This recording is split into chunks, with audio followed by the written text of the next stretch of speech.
Salve moçada, sejam bem-vindos! O vídeo de hoje é na cidade de Santo Antônio de Jesus e estamos agora no centro, bem na Praça Padre Mateus. A Praça Padre Mateus é bem bonita e bem frequentada por moradores e também por visitantes. Tem quiosques com lanches e bebidas e também parquinho para as crianças. O comércio também é bem forte no entorno da praça, com muitas lojas, inclusive 2 de departamento.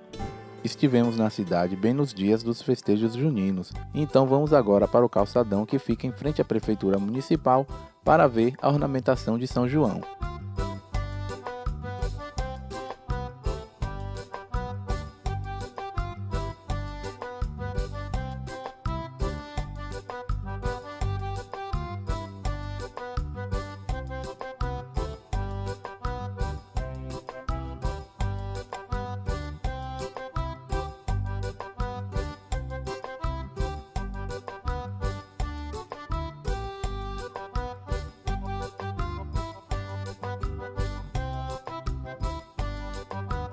Estamos agora no espaço onde acontece todo ano a tradicional festa de São João.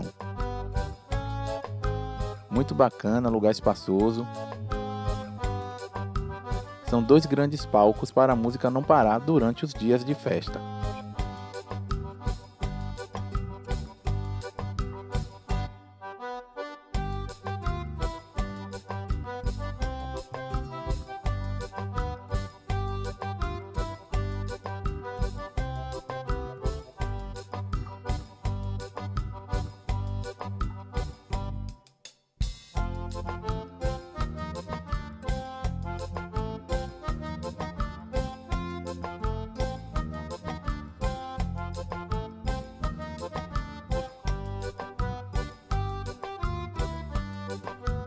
Espero que vocês tenham gostado do vídeo. Se tiver alguma dúvida sobre a cidade, pode deixar um comentário aí.